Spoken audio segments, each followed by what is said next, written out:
Let's talk about blood sugar. I want to walk you through 10 signs that something may be off with your blood sugar levels. No lab work needed, just clinical symptoms you can spot on your own. Then I'll explain why this actually matters and what the consequences are if it's left unchecked. And finally, I'll wrap up with 10 powerful natural supplements that can help you control and normalize your glucose levels.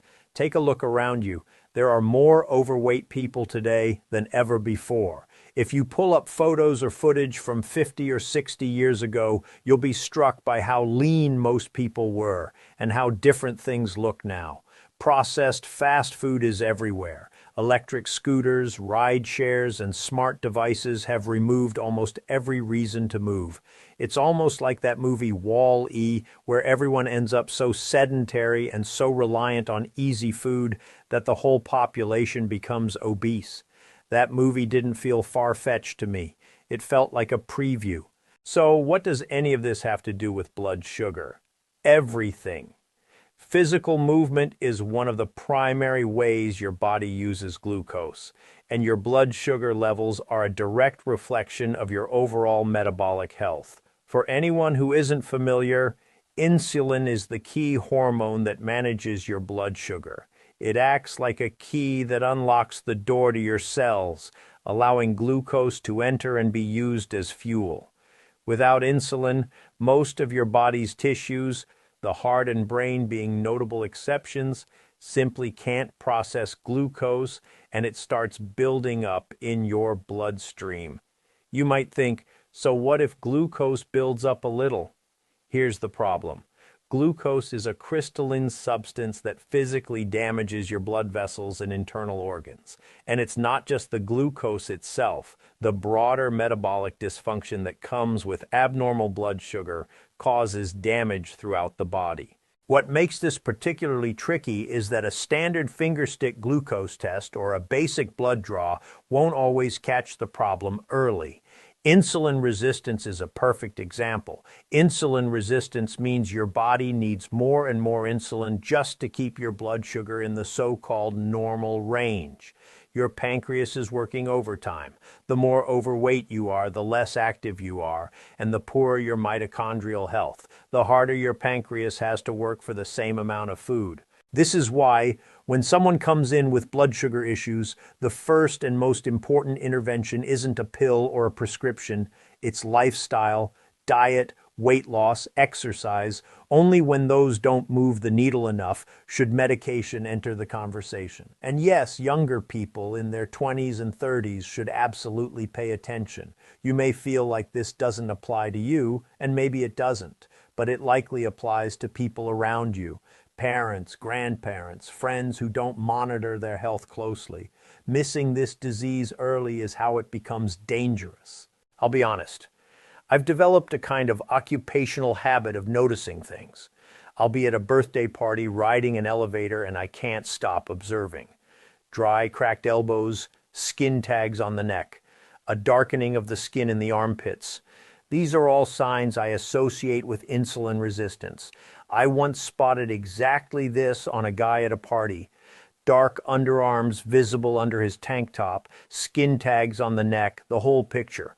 I pulled him aside and told him he really should get his numbers checked. Turns out he had full-blown diabetes and had no idea, so let's go through it. There's actually a classic triad of serious glucose dysfunction: polyphagia, polydipsia, and polyuria.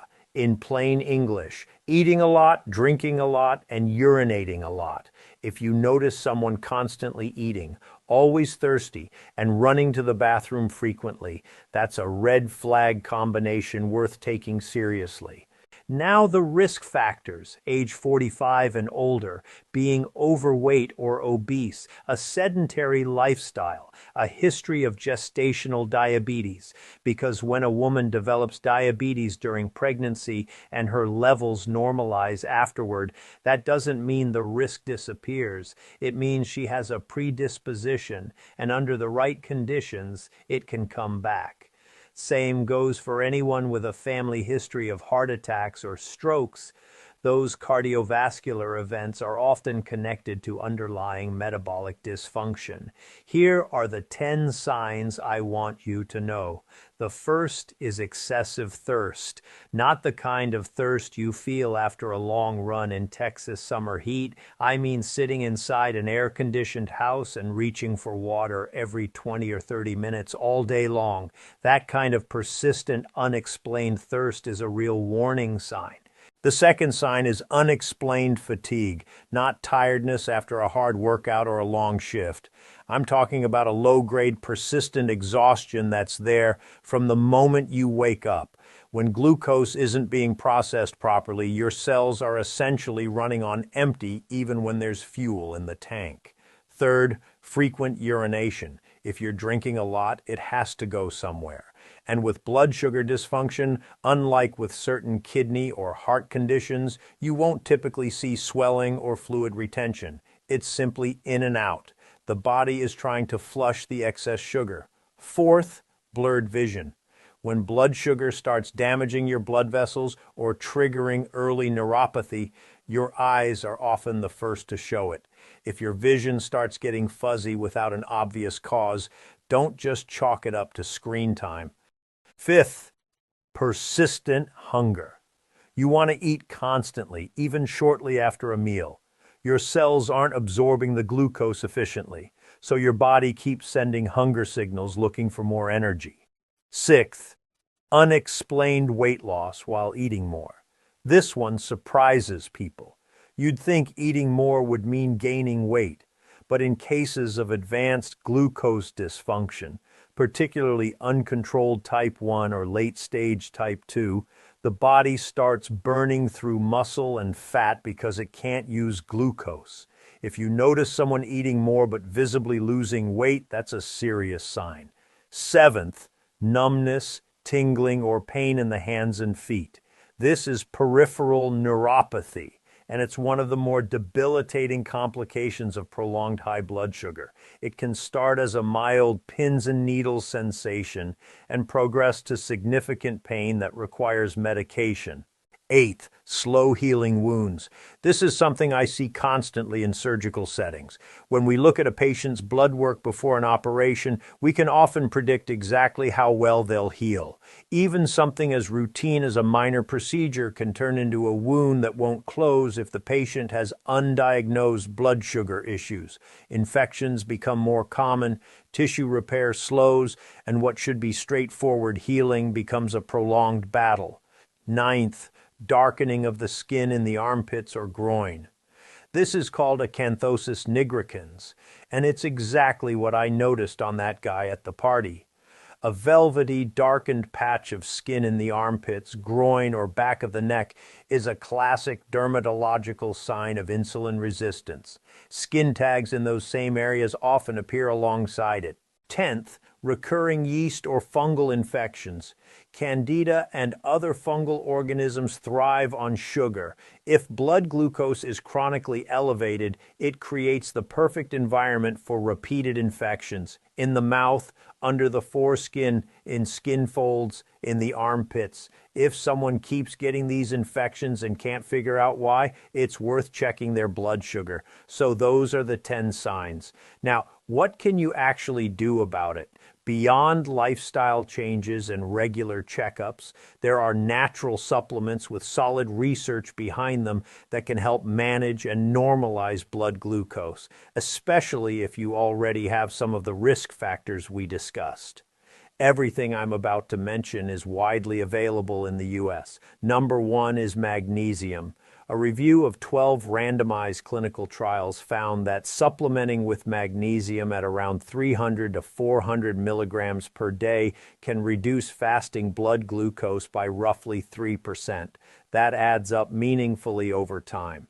Number 2 is chromium, specifically chromium picolinate. About 20 studies have linked chromium deficiency to impaired glucose metabolism. Supplementing with chromium picolinate can lower blood glucose by 0.5% or more. It's a straightforward, inexpensive addition. Number 3 is alpha-lipoic acid. This one sometimes surprises people because they associate it with liver support after heavy drinking. but it's also one of the most well-researched supplements for improving glucose metabolism. One important note, take it with food. Some people experience a significant blood sugar drop after taking alpha-lipoic acid on an empty stomach, which can cause dizziness and weakness.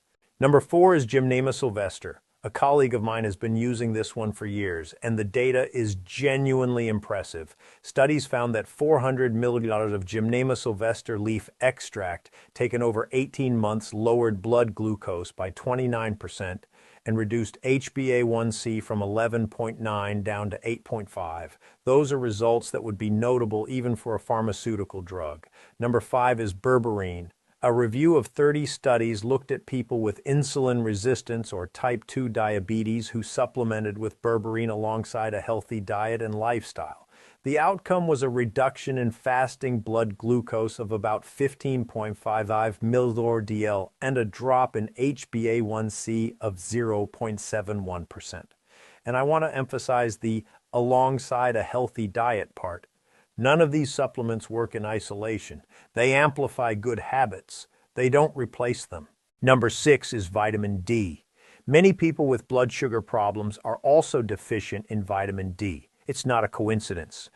Research shows that bringing vitamin D levels into a healthy range or supplementing with roughly 3,000 IU per day helps stabilize blood glucose. The mechanism here is that vitamin D supports the health of the beta cells in your pancreas, the cells that actually produce insulin. Number 7 is aloe vera. 11 studies showed that taking aloe vera for at least 4 weeks can reduce fasting blood glucose by up to 200 mg/dL. The effective dose is around 1,000 milligrams per day in capsule form, or about 2 tablespoons of pure aloe vera juice. If you happen to have an aloe plant at home, that works too. Just don't confuse it with the sugary aloe drinks sold at gas stations. Those are a different thing entirely. Number 8 is cinnamon. When people ask me whether they should add cinnamon to their coffee, I always say yes, because it genuinely helps. Cinnamon improves insulin sensitivity and supports pancreatic health. Research shows that 360 milligrams of cinnamon extract taken before breakfast can reduce fasting blood glucose by 11% within a month. If you prefer a supplement form, 250 milligrams twice daily is an effective dose. One thing worth mentioning here, if you work out and you've ever used weight-gaining protein shakes, be aware that many of the cheaper formulas are loaded with sugar, sometimes as much sugar as 2 cans of regular soda in a single serving. If you have any of the risk factors we talked about, it's worth switching to whole food sources of carbohydrates and protein rather than relying on those products. Number 9 is probiotics and prebiotics. There's growing research connecting gut microbiome health to blood sugar regulation. A healthier gut flora can meaningfully improve glycemic control. If you're dealing with digestive issues or suspect a dysbiosis, an imbalance of gut bacteria, correcting that with probiotics may also help move your blood glucose numbers in the right direction. Number 10 is ginseng. 1 gram per day has been shown to reduce blood glucose by around 10% over 4 weeks. One important caveat, if you're taking blood thinners like warfarin, use ginseng cautiously. It can amplify the effect of warfarin, which increases bleeding risk. All of the supplements I mentioned work through different mechanisms. Some improve your cell's sensitivity to insulin, some support the beta cells in your pancreas, some help your body burn glucose more efficiently as fuel. None of them are magic, but combined with smart eating, regular movement, and adequate sleep, they can make a real difference. Stay active, eat well, and get checked regularly. That's the foundation. Everything else builds on top of it.